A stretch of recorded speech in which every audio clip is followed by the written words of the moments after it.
하나님 경외하는 마음으로 자리에서 일어서셔서 말씀 보시겠습니다. 말씀이 저번 주하고 똑같습니다. 사무엘상 21장 1절에서 9절 말씀인데요. 오늘은 특별히 7절 말씀만 우리가 함께 공독하겠습니다. 찾으셨죠? 함께 읽겠습니다. 시작. 그날에 사울의 신하 한 사람이 여호와 앞에 머물러 있었는데 그는 도에게라 이르는 에돔 사람이요 사울의 목자장이었더라. 아멘. 저번 주하고 똑같은 본문의 제목입니다. 저번 주는 이제 강해 설교의 기초에서 설교를 작성을 했고요. 이번 주는 주제 설교, 한 가지 주제를 놓고 이 말씀을 대입해보는 그러한 시간이 되겠습니다. 그러다 보니까 이게 장수가 어마어마하게 많이 나왔어요. 일주일에 한 번 드리는 예배니까 그러려니 하시고 최대한 빨리 진행을 하겠습니다. 아내가 재활 치료를 받는 병원에서 일반 병실을 배정해주지 않고 있다고 제가 일전에 말씀드렸습니다. 이걸로 인해서 굉장히 불편함을 겪고 있는데요. 그러다 보니까 같이 같이 치료를 받는 환자와 보호자들 한 10여 명이 탁자 2개를 놓고 점심을 먹게 됩니다. 네. 어떻게 보면은 우리가 중고등학생 시절로 돌아가서 친구들과 같이 점심 도시락을 까먹는 그러한 현장이 될 거다. 그래서 화기애애한 분위기가 되지 않을까라고 생각하실 수도 있는데 환자들도 그렇고 거기 입원하신 분들도 그렇고 굉장히 불편하다라고 얘기를 합니다. 그죠? 그 세상에서 제일 추잡한 일이 뭐예요? 남이 밥 먹는 거 쳐다보고 있는 게 추잡해요. 네, 그 일을 저희는 매일 당하고 있습니다. 괜찮습니다. 그런데 이제 저는 특히 불편한 상황이 지속적으로 일어나고 있는데요. 그게 뭐니까 저희 본질하고 연결되어 있는 부분이더라고요. 다 식사를 하시는데 한 환자분께서요,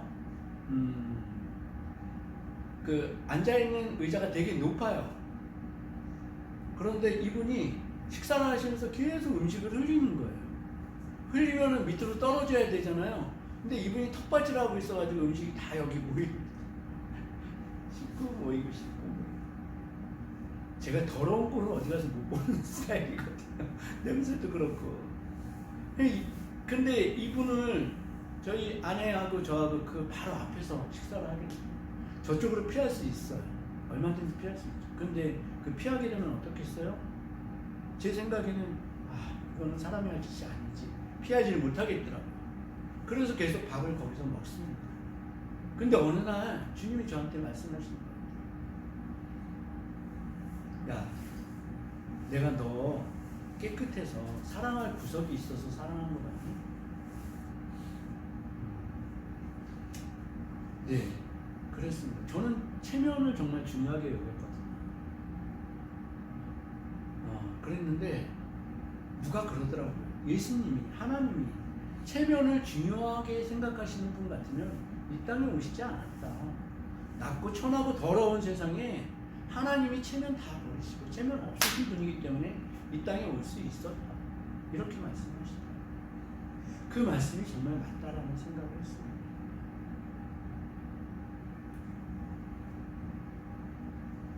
그리고 주님은 계속 저의 마음에 말씀하고 계십니다. 네가 진정한 미소로 저 사람에게 웃어주고, 제가 어디까지 했으니까요, 그분한테 인사까지는 했어요. 안녕하세요. 그것까지 했는데 그 다음에는 말을 못 붙이겠다. 진정하게 네가 저 사람에게 미소를 보여주고 저 사람이 어떤 불편한 부분이 있으면 네가 도와주는 그러한 지경에까지 가야지 너는 비로소 내가 원하는 사람이 되는 것이다. 네. 너는 그때야 진정한 사랑이 느끼게 될 것이다. 이렇게 말씀하십니다.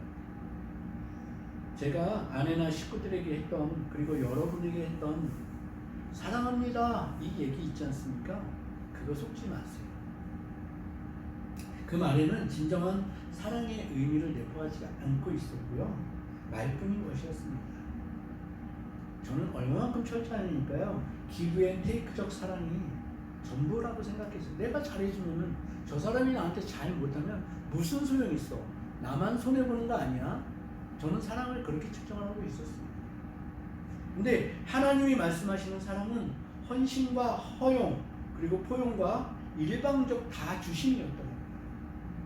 우리가 그 사랑을 받아들이든지 그렇지 않던지 일단 주님은 그 생명을 우리를 위해서 다 주셨다는 말씀입니다. 어떻게까지 주셨냐니까 그 몸의 피를 다 쏟아지시면서까지 주셨다 이 말씀이죠. 하나님께서 기왕에 저를 이 자리에 세우셨으니까요, 저는 주님의 사랑을 배우고 싶습니다. 그리고 바라기는 여러분도 주님의 그 다 주신 사랑을 저와 함께 배우셨으면 좋겠습니다. 주님이 이 낮고 낮은 천한 세상에 오신 것처럼, 그리고 그분의 생명을 다 주시면서 사랑하신 것처럼 우리도 일방적으로 주기만 하는 바보 같은 교회가 되고 또 여러분과 제가 되었으면 좋겠습니다.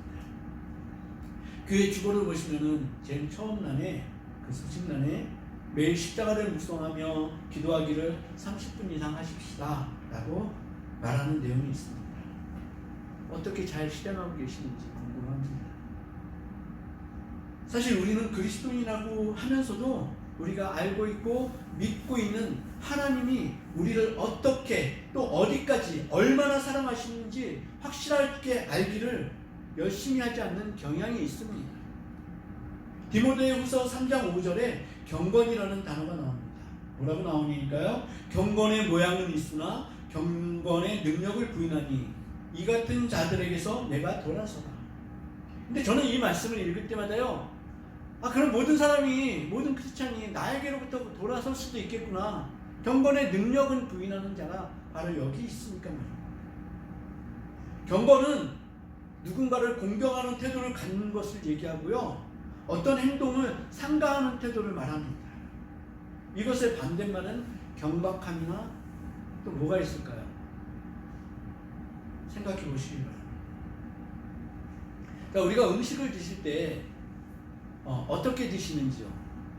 시간 없어가지고 막 이렇게 씹어서 그냥 넘기시는지, 아니면은 음식의 맛을 하나하나 음미하시면서 드시는지, 어떤 스타일이십니까?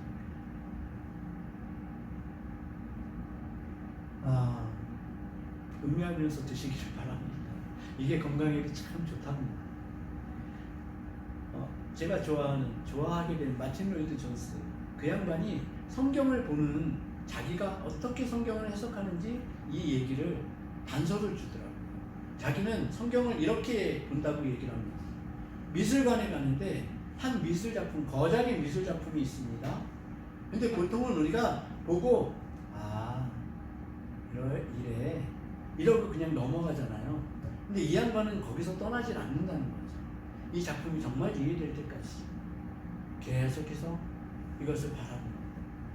이것이 이해되어야지 비로소 떠나더라.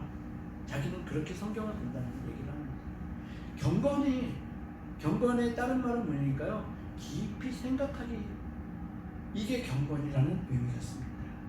이 경건, 깊이 생각하기를 예수님은 뭐라고 말씀하시니까요? 마가복음 8장 33절을 보니까요, 예수님께서 베드로를 꾸짖습니다. 예수께서 돌이키사 제자들을 보시며 베드로를 꾸짖으려 이르시되 사탄아 내 뒤로 물러가라. 내가 하나님의 일을 생각하지 아니하고 도리어 사람의 일을 생각하는 도다. 이렇게 말씀하십니다. 근데 이 사건이 언제 일어났냐니까요, 베드로가 주는 그리스도시요 하나님의 아들이십니다 라는 고백을 한 후에 일어난 일입니다. 불과 몇 시간 안 지나서 일어난 일입니다. 근데 이 마가복음 8장 33절을 보니까요, 여기 생각이라는 단어가 2번 나옵니다. 근데 이 생각이라는 단어가 깊게 생각하다, 이런 뜻이라는 얘기입니다. 깊게 생각하지 않으면요, 바로 예수님은 하나님의 아들이십니다 라고 고백했던 이 베드로가 사탄의 아들로 전락한다는 예수님의 경고입니다. 그래서 이 깊이 생각하는 게 너무너무 중요하다. 우리가 성경을 볼 때 성경 안에 무궁무진한 보화가 숨어있다라고 얘기를 하잖아요. 근데 우리가 성경을 그냥 휙휙 읽어버리게 되면은 그 보화를 결코 캐치할 수가 없다는 얘기죠. 깊게 생각하면 성경에서 말씀하시는 보화를 보실 수 있게 되는 것입니다. 우리가 이 깊게 생각하면서 성경을 보시게 되면요, 성령을 통해서 우리에게 주신 말씀을 그저 풍성하게 깨달아 알 수 있는 그러한 시간으로 우리를 인도한다. 성경 말씀은요, 정말 보화를 품고 있는 그러한 말씀인 것을 여러분들이 맛보시기를 바랍니다. 이 깊이 생각하여서 이 말씀들이 여러분들을 경건의 능력에까지, 그 자리에까지 이끌어주시는 그 은혜를 누리시기를 원합니다. 오늘 본문도 이 깊게 생각하기가 얼마나 중요하게 적용되어지는 것인지를 볼 수 있습니다. 제가 본문 7절만 읽자고 했는데요, 우리 이것을 다시 한번 읽어보겠습니다. 네.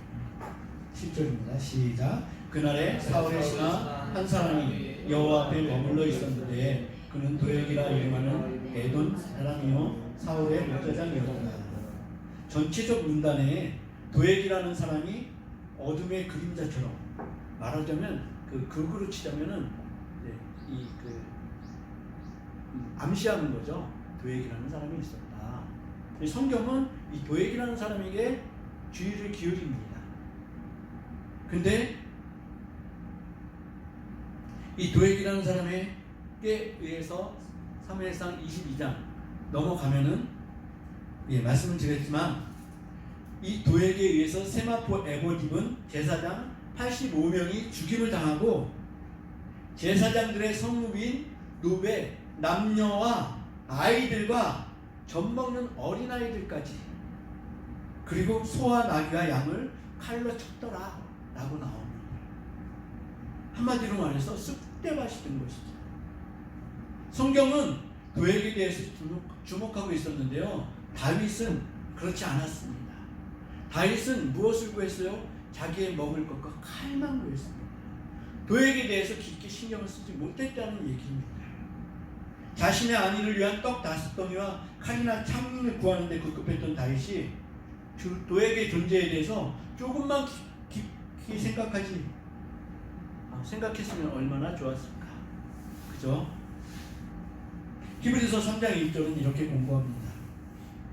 그러므로 함께 하늘의 부르심을 받은 거룩한 형제들아, 우리가 믿는 도리의 사도이시며 대제사장이신 예수를 깊이 생각하라. 그리고 그 다음 말씀을 보면요, 히브리 기자는 예수를 깊이 생각하는 게 우리가 소망의 확신과 자랑을 끝까지 굳게 잡을 수 있는 방법으로 제시를 하고 있는 것입니다. 깊이 생각하는 것은 통찰력과 같습니다. 인사이트라는 말이 요새 되게 유행을 하더라고요. 근데 이게 성경적인 용어입니다. 우리 안을, 우리 내면을 들여다보는 깊이 생각하기가 심각하게 필요한 게 지금 우리 이 시대 아닌가라는 생각이 듭니다. 성경 말씀을 읽었을 때, 말씀을 읽을 때 몇 장을 읽었는지, 몇 번을 읽었는지 이게 결코 중요한 부분이 아니라는 얘기를 우리는 기억해야 될 것입니다. 성경은 씹고 뜯고 맛보고 즐기는, 그게 성경입니다. 그래야지 성경의 맛이 우러나와야지 우리가 성경의 사람이 되는 것입니다. 네, 그 뜻의 비밀을 우리가 정말 간절하게 매달려서 성경을 읽게 되면 성령님께서 열어주시는 것임은, 성경의 말씀을 성령님께서 열어주신다, 그러한 말씀입니다. 그런데 이게 깊게 생각하기, 경건의 능력을 받기가 우리가 얼마나 어렵냐니까요. 말씀드렸죠. 성경이 언제 읽혀진다고요? 빨리 말씀해 보세요. 언제 읽혀진다고요? 3가지 말씀드렸어요. 첫 번째, 교도소 갔을 때. 두 번째, 사업 망했을 때. 세 번째, 큰 병에 걸렸을 때. 그때야 비로소 성경을 붙잡게 되고 하나님의 뜻은 무엇입니까? 라고 묻게 되는 것 아닙니까? 그만큼 성경 읽기가, 깊이 읽기가 그만큼 어렵다는 얘기입니다. 저 솔직히 성경 꽤 많이 읽은 것 같아요. 그럼에도 불구하고 남아있지 않은 게 그냥 휙휙 지나가고 나 몇 번 읽었어, 몇 번 봤어, 이게 전부더라는 얘기죠. 근데 기도도 마찬가지입니다. 기도 언제 돼요? 일상적으로 기도가 되시는 권사님, 네, 권사님 정말 부럽습니다. 이게 일상적으로 기도가 된다는 건요, 그만큼 내공이 쌓여 있다는 얘기죠. 근데 우리 평범한 크리스찬들은요, 일상적으로 기도 안 합니다. 언제 기도가 돼요? 내게 위급한 일이 터졌을 때, 그때 기도가 됐더라고요. 맞잖아요, 그죠? 목요일인가요? 금요일인가요? 제가 좀 늦게 나온 적 있죠. 기억하시나요? 당연히 기억하세요. 제가 와가지고요, 느닷없이 기도를 크게 했습니다. 요새 들어서 처음 그렇게 한 것 같아요. 제가 급해졌더라고요. 사실 저는 이 목회 강단에 선다는 것이 약 10년 남짓 남았다. 이거 되게 다행이다. 이걸 어떻게 평생 해 가야 되나? 어떻게 해왔지? 이제 이런 의구심과 경외심이 있었거든요. 근데 저는 이제 10년 남짓 남은 거잖아요. 시작을 하게 되면. 짧아서 너무 다행이다. 그렇게 생각을 했거든요. 그랬더니 급해지더라고요. 이 짧은 기간에 하나님이 할 일이 있으셔서 나를 세우셨을 텐데 나는 그냥 이렇게 내 마음대로 그냥 살아도 되는 건가? 그런 간절함과 급함이 오더라고요. 네, 그래서 제 기도가 커졌던 거라는 생각이 듭니다. 네, 저는 고린도전서 1장 26절에서 29절 말씀이 저를 불러주신 하나님의 말씀으로 받아들였다고 고백한 적이 있습니다. 사도 바울이요, 이렇게 얘기를 합니다. 하나님께서 우리를 부르셨을 때 이렇게 부르셨다고 얘기를 합니다. 우리 함께 찾아보시겠습니다. 고린도전서 1장 26절에서 29절 말씀입니다.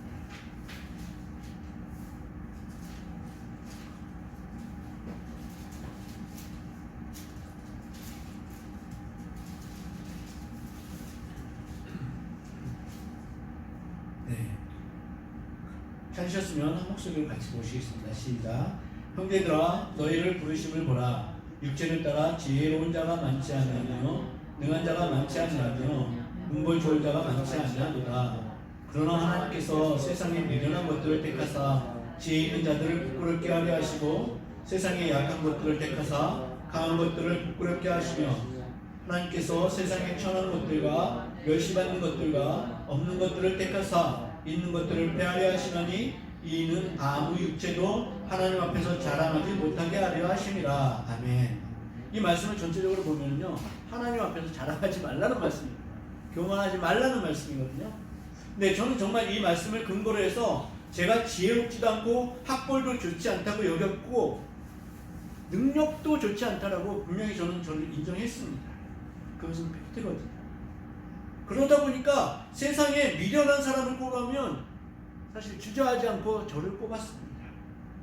그리고 약한 사람이고 저는 약한 사람이고 멸시받는 사람이고 천한 사람이라고 생각했습니다. 아, 그래서 하나님이 나를 부르셨구나. 그럼 나는 순종해야지 하고 순종했습니다.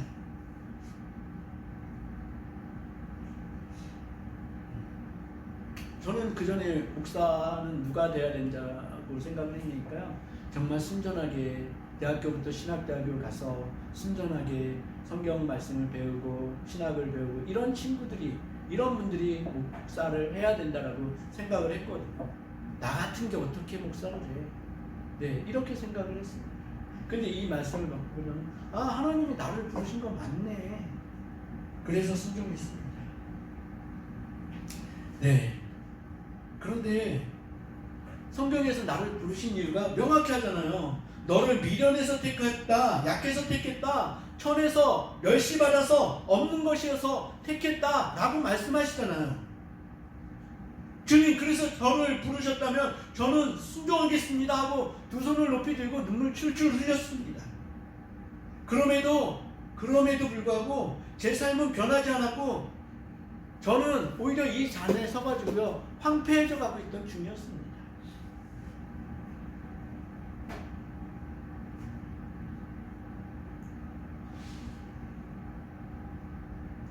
네. 이 황폐가 계속되면 안 되잖아요. 하나님 앞에 불충한 거잖아요. 그러다가 제가 정말 하나님을 왜 이렇게 사랑하는 마음이 별로 없을까? 왜 뜨겁게 예수 그리스도를 사랑하지 못할까? 이런 어떤 마음이 있었는데 이 말씀을 똑같이 묵상을 하면서 왜 그런지 좀 찾아봤어요. 그 이유를 이 똑같은 말씀에서 찾을 수 있었습니다. 제가 처음에는 눈물로 고백을 했지만 그러다가 어떻게 됐는지 이렇게 변하더라고요. 사람이 미련해서 불러주셨는데 저는 이 기간이 조금 지나다 보니까요, 이 불러주신 그 간격을 다 잊어버리고요, 지혜로운 자가 되려고 몸부림치고 있다. 어떻게 하면 잘 전할 수 있을까, 이런 고민. 약해서 불러주셨는데요, 또 강해지려고 고민하고 있더라고요. 천에서 멸시받아서 부르셨는데 저는 귀해지고 존대받기를 원하고 있더라고요. 목회나 사역은 그런 거 아닌데 말이에요. 요즘 제가 들고 다니는 책이 한 권 있는데요, 리처드 백스터라는 목사가 1600년경에 목사들을 위한 지침서를 내는 겁니다. 목자상 해가지고 내는 건데요, 그걸 사놓은 지는 꽤 오래됐는데 잘 읽지는 않았어요. 사역자는 이런 마음으로 이렇게 일해야 한다는 일종의 사역 지침과 같은 책입니다. 그런데 이 책의 첫 챕터부터 보니까요, 저는 완전히 탈락이에요. 아이고, 그러니까 자아 성찰을 요구하는데요, 첫 번째가 구원의 은혜 가운데 있는가? 구원의 은혜 가운데 있는가? 라는 질문이 있습니다. 제가 처음에는 구원의 은혜가 있었죠. 그런데 지금은 없습니다. 은혜가 없습니다. 감격이 없고요, 감사가 없습니다. 그래서 저는 이 책을 읽으면서 심각하게 고민할 수밖에 없었습니다.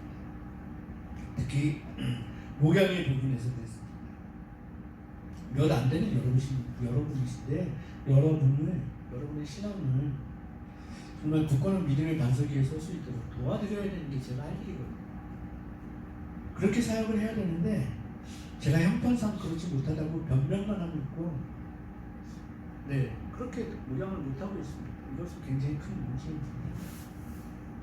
그래서 저는 제가 이 사역을 계속하여야 하는지 더욱 고민에 빠졌습니다.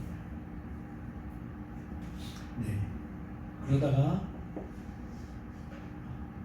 제가 훈련을 받다 보니까요, 어떤 목사님이 교회에 사표를 냈대요. 나 이런 목사라서는 안 돼 라고 사표를 냈대요. 근데 일주일 만에 사표를 받아들였대요. 그리고 다시 목회를 하는데 그러시더라고요.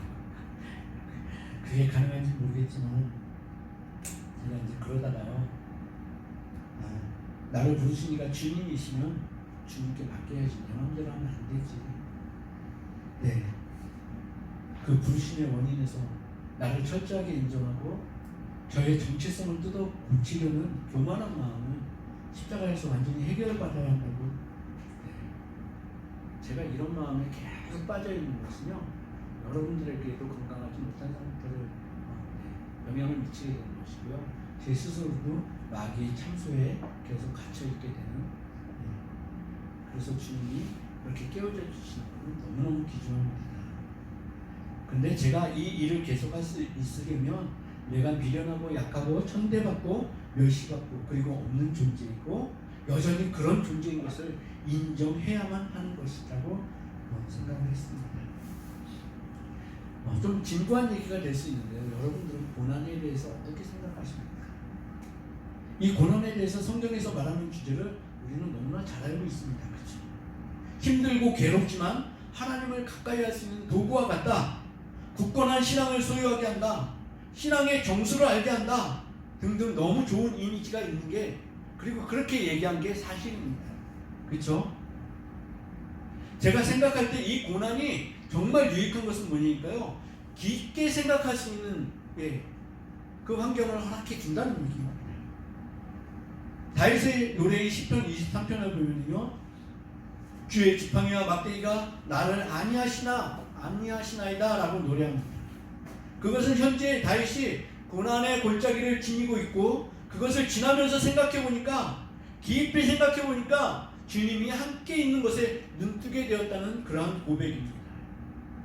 성경은 고난을 우리에게 필수적이라고 말씀하고 있습니다. 고난의 시간이 되어서야 우리는 주님의 뜻을 묻게 되고 그 뜻을 다시 생각하게 되는 그러한 시간이 되더라는 얘기죠. 고난이 얼마나 중요하니까 전능하신 하나님이신 예수님도 이 고난의 시간을 통과하셨다는 사실입니다. 생각해 보니까요, 예수님께서 이 땅에 오신 그 자체가 고난이 아니셨을까요? 예수님에게, 그죠? 높고 높으신 분이, 고귀하신 분이 이 땅에 오신다는 그거 자체가 고난이었다, 이런 생각이 들었습니다. 그런데 신이신 그분이 낙고초만 이 땅에 오셨는데 그것은 또 그분의 기쁘신 뜻에 의해서 삼위일체의 합의에 의해서 계획된 일이었었잖아요. 예정된 일이었잖아요. 그죠? 그게 정말 고난으로서의 역할만 하는 게 아니라요, 예수님이 이 땅에 오신 거는 기쁘신 뜻을 가지고 기쁘시게 오셨다, 이것을 우리가 믿으셔야 한다는 얘기입니다. 그저 고난만 보여주시기 위해서 오신 게 아니라 기쁘신 뜻을 갖고 오신 거다. 그럼 예수님이 겪으신 그 고난은요, 하나님의 기쁘신 뜻이었다. 그럼 결론적으로 얘기하시면은 고난이 아니라는 얘기죠. 하나님의 기쁘신 뜻이라는 얘기죠. 그럼 고난은 뭡니까, 우리들에게? 이렇게 얘기해도 되는 거예요. 고난은 뭐라? 하나님의 기쁘신 뜻이다. 이렇게 연결될 수 있을 것 같습니다. 이 고난을 통해서 우리가 인격적으로 성장하는 것은 분명합니다. 다윗이 어떻습니까? 다윗이 왕으로 기름 부음을 받았습니다. 그리고 잘 성장해서 정말 왕이 된가 했더니 이 삶에요, 안정성이 없어요. 왕이 불안정하면 어떻게 되겠어요? 그 나라도 흔들리는 겁니다. 그럼 이 고난을 통해서요, 다윗이 안정적인 모습으로 이렇게 성장되어지는 그러한 모습을 보게 됩니다. 비로소 백성들을 맡을 수 있는, 백성들을 섬길 수 있는 그 자리에까지 갈 수 있게 만들어준 게 다윗에게 다가온 고난이었습니다. 사람들이 하나님 없이 살 수 있는 세상을 만들겠다, 지금도 그러고 있죠. AI 등장시켜놓고 맞춤형으로 그렇게 살아가야 된다, 그렇게 하고 있습니다. 근데 성경에서는 이 사건이 정말 수천 년 전에 일어났습니다. 창세기 11장을 보면은요, 바벨탑을 쌓을 때, 그죠? 우리 하나님 없어도 살 수 있어, 이러기 위해서 바벨탑을 쌓고 있습니다. 하나님에게까지 자라날 수 있어. 교만한 마음이죠. 이 바벨탑을 쌓으실 때 하나님께서 내려가서 보시고 진노하시고 그들의 언어를 다르게 하시고 흩어버리셨습니다. 창세기 12장부터 보니까요, 하나님의 사람 아브라함을 따로 세우십니다. 그가 인간적으로 하나님께 세워지긴 했는데요, 인간적으로 하나님을 가장 신뢰했던 시기를 여러분들 알고 계시죠? 언제 가장 신뢰했습니까? 아들을 주겠다 너에게, 이때 아브라함 신뢰하지 않았어요. 그냥 피피 굽고 이스마엘이나 잘되게 해주세요 했던 사람이 아브라함입니다. 하나님을 가장 신뢰한 그 사건이 여러분들 아시잖아요. 이삭을 묶고서 그에게 칼을 대려고 한 그 순간, 정말 하나님을 신뢰한 그 순간이었어요. 여기서 하나님은 여호와 이레, 하나님께서 준비하셨다, 이 말씀을 아브라함이 하게 됩니다. 창세기 22장 14절에 여호와 이레, 하나님을 찬양하는 모습을 볼 수 있습니다. 또 하나님은 로마서 9장 7절에서 이 사건을 통해서요, 이삭에게서 난 자들만 하나님의 백성이라고 인정을 받는다, 이렇게 못을 박아버리십니다. 뭐라고 얘기하십니까요? 또한 아브라함의 씨가 다 그의 자녀가 아니라 오직 이삭으로부터 난 자라야 내 씨라 불리리라 하셨으니, 아브라함의 그 정통성 때문에요, 아브라함의 그 신앙 때문에요, 이삭에게서 난 자만 아브라함의 씨로 부르주가 됩니다.